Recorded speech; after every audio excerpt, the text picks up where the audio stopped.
Guys আমরা দাঁড়িয়ে আছি ঢাকার নারায়ণগঞ্জের ভেতর যে একটা জাদুঘর আছে জয়নুল আবেদিন। আমরা বইতে অনেক সময় জয়নুল আবেদিনের কথা শুনেছি, যে একজন বাঙালি কবি, তার কথা আমরা শুনেছি। আজকে দাঁড়িয়ে আছি সেই জয়নুল আবেদিনের যে জাদুঘর, তার স্মৃতি রক্ষিত যে বিষয়, সেখানে আমরা দাঁড়িয়ে আছি। আমরা একটু পরেই এর ভিতর ঢুকবো এবং সেই আমরা বইতে যে ঐতিহ্য পড়েছি সেটা আরও বেশি জানার জন্য আজকে সরাসরি তার জাদুঘরের ভিতর ঢুকবো। তো আপনারা আমার সাথে থাকুন। এখানে ঢোকার জন্য মেন গেট এটি। এই গেট থেকে টিকিট সংগ্রহ করে এই শিল্প কার্যের ভিতর ঢুকতে হবে। এখানে জন প্রতি টিকিটের মূল্য মাত্র 50 টাকা। আমরা অনেকে জানি জয়নুল আবেদিন ছিলেন বাংলাদেশের একজন বিখ্যাত চিত্রশিল্প। ছোটবেলা থেকে তার শিল্প অঙ্কনের প্রতি বিশেষ আকর্ষণ ছিল। সে এই শিল্প অঙ্কনকে আরও দৃঢ় করার জন্য কলকাতা থেকে শিক্ষা নিয়ে আসে। তিনি বিশেষ করে গ্রামের ছবি বেশি তুলে ধরতেন তার শিল্প অঙ্কনের ভেতরে।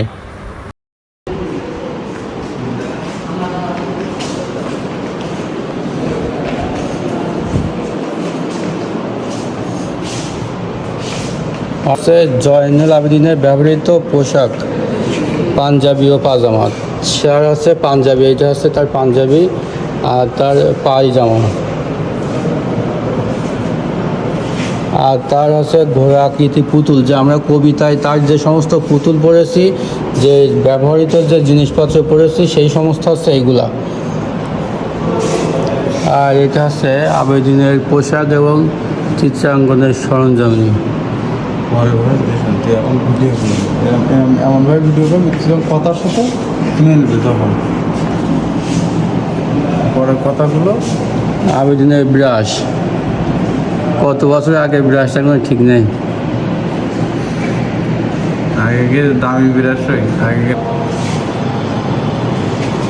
চেয়ারে দিতে কাঠের প্যানেল ও মকর। আর এটা হচ্ছে হাতি। ওয়াও, বড় একটা কিন্তু হল রুম। সেই হল রুমের চারিপাশে সব কিছু আছে। আমি এক এক করে আপনাদের সব কিছু দেখাবো। সেই ঐতিহাসিক আমলের রুটিবেলা ব্যালেন্ডার।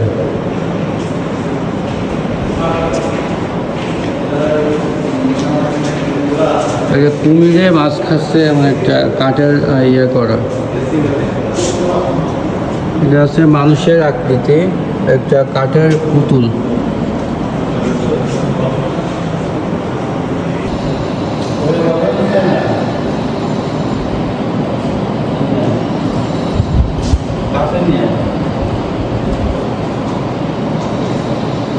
এটা কিন্তু সম্পূর্ণ কাঠের তৈরি, এটা কোনো মাটি বা কোনো কিছু ব্যবহার হয়নি, এটা পুরো কাঠের। একটা মানুষের আকৃতি কাঠের তৈরি করা হয়েছে এখানে।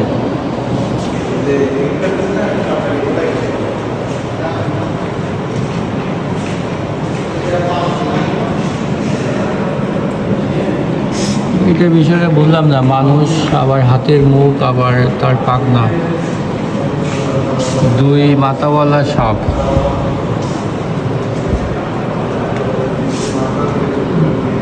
নকশি সরঞ্জাম অংশ বিশেষ, কাঠের বোতল।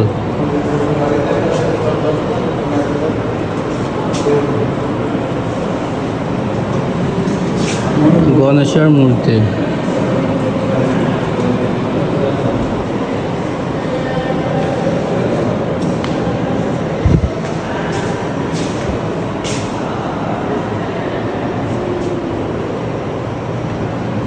সব কিছু কিন্তু কাঠের, এখানে কোনো মাটির কিছু নেই, সব কাঠ।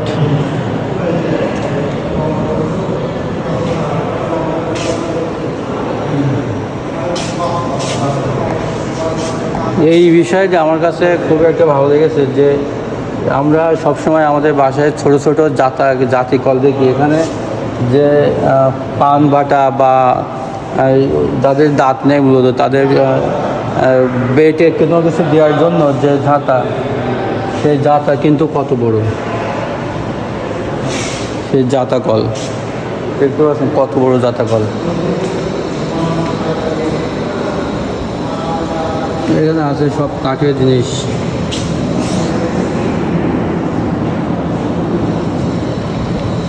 ওয়াও, এই একটা সুন্দর একটা বিষয় যে খড়ম। ওই সময় জুতা ছিল না, কিন্তু এই কাঠের খড়ম ব্যবহার করতো মানুষ, সেই কাঠের খড়ম আছে এখানে। প্লেট, জয়দিন আবেদিনের ব্যবহৃত যে প্লেট, সে প্লেট এটি। এটা কি বুঝলাম না, এর হাত নেই, আমার বুকের এখান থেকে নেই। একটা এদের সরঞ্জাম ওই আমলের।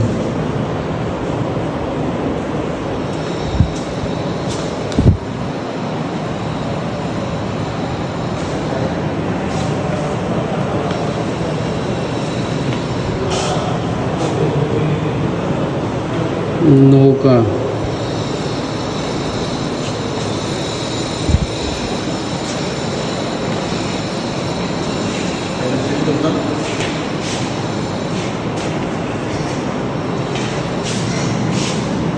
একটা কাঠের বিষয়। আমরা গল্পের সময় শুনেছি যে একটা মানুষ ঘুমায় থাকে কিন্তু তার কেউ জাগাতে পারে না, অনেক লোক মিলে পিপিলিকার যে গল্প মতো আর কি, সে এমন একটা গল্প অনেকে পড়েছি, সেই এখানে সেটা তুলে ধরা।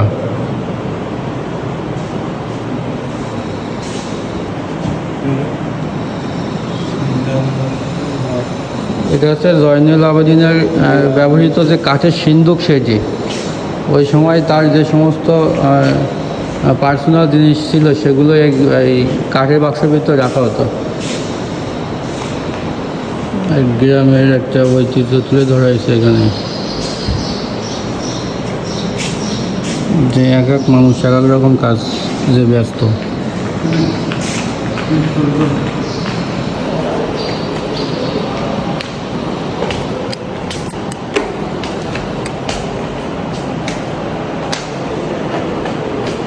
এটা কিন্তু আমরা একতলায় ছিলাম, এবার আমরা একতলা থেকে যাচ্ছি দোতলায়।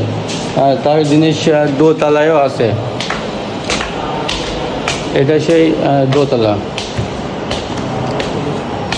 এটা সেম অবশ্য, যে গ্রামের মানুষ যেভাবে কাজ করে, গ্রামের যে কাপড় বনে তাঁতি, যে নতুন বউ সুতা তৈরি করছে, বিভিন্ন কাজে ব্যস্ত গ্রামের মানুষ। আর এই যে দোতলা আছে, এই যে সব কিছু দেখাবো। শাড়ি, জামদানি শাড়ি, কাঠের পুতুল, যে কত মাথা সাপ।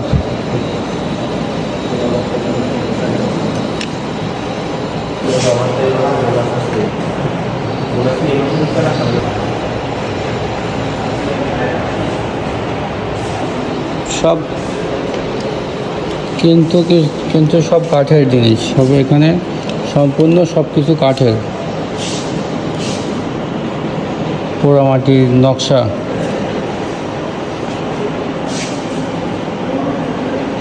এটা হচ্ছে মাটির কলস।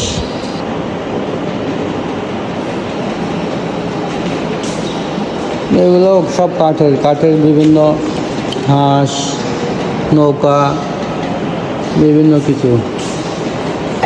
দোতলায় তেমন কিছু দেখার ভালো নেই, সব কিছু মাটির আর কাঠের জিনিস দিয়ে এখানে ভরা। এবার আমরা যাচ্ছি তিনতলায়, দুইতলা শেষ, এবার উঠছি তিনতলা। দেখি তিনতলায় কী আছে। তিনতলায় ঢুকতে প্রথম কিন্তু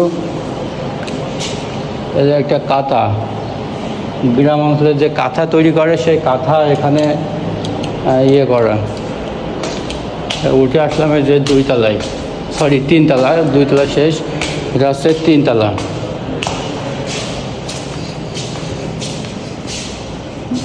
সবই একই প্রায়। এখানে যে গ্রামের যে কাঁথা।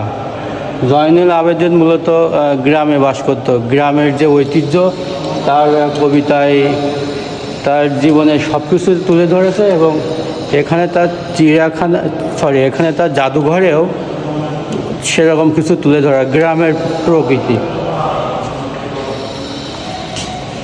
তার ব্যবহৃত সেই হুকো যা দিয়ে ওই সময় মানুষের শিকার বিড়ি টানত।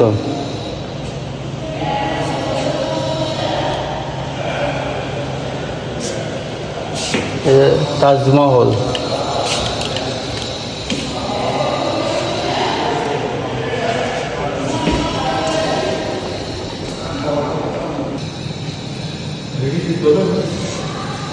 এগুলো সব পিতল। প্রথমে নিচে ছিল কাঠের, তারপরে দোতলায় ছিল মাটির, আর তিনতলায় এখানে সব পিতলের জিনিস। এগুলো কিন্তু সব পিতলের, এই যে পাখা কুলোয়া সব কিন্তু পিতল। এই যে চিরুনি সব কিন্তু পিতলের জিনিস। এখানে কত বড় একটা প্লেট।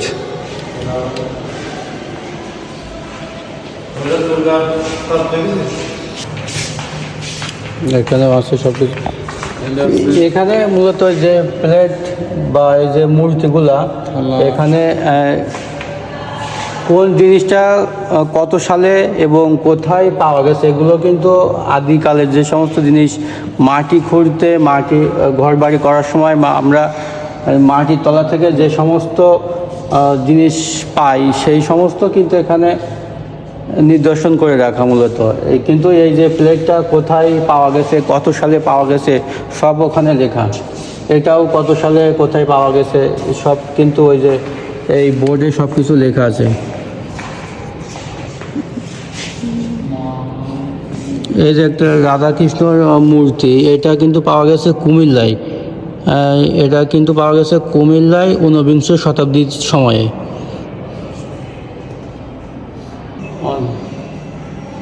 এটা যে তলোয়ার, ওই সময় মানুষ যুদ্ধের জন্য যে তলোয়ার ব্যবহার করতো সেই তলোয়ার আছে এটি। এখানে এটা পাওয়া গেছে ঢাকায় ময়মনসিংহে। আমরা কিন্তু যেখানে আসি বর্তমান নারায়ণগঞ্জের ভেতর, কিন্তু এই যুদ্ধের যে তলোয়ার এটা পাওয়া গেছে ঢাকা ময়মনসিংহে। এগুলো কিন্তু অলংকার, একটা শোনা না।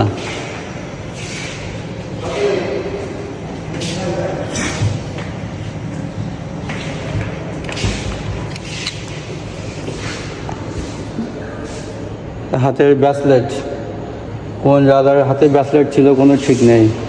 এগুলো কিন্তু মাটির থেকে সংগ্রহ করা হয়েছে।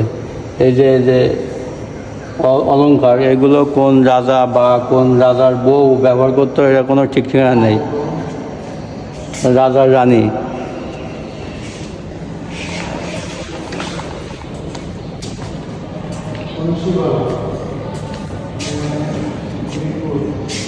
এই যে কোমরের যে ঝুমকো দেয় মেয়েরা, সেই ঝুমকো, কোমর বিছা।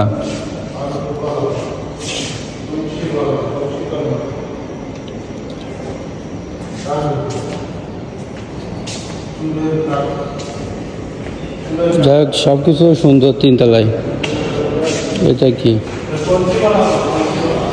এগুলো বাদ্যযন্ত্র,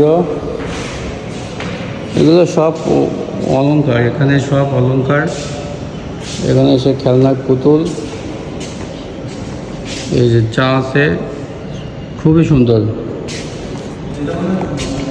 খুবই সুন্দর একটি জায়গা এখানে। ও আরেকটা তো জিনিস এখানে বাদ করে গেল, ওই সময়ের যে পালকি, জয়নুল আবেদিনের সময়ে যে ওই সময় তো গাড়ি ঘোড়া ছিল না, মূলত সবাই বিয়ে করতো। গ্রাম্য যে বিয়েগুলো মূলত পালকিতে হতো, সেই পালকি এটি।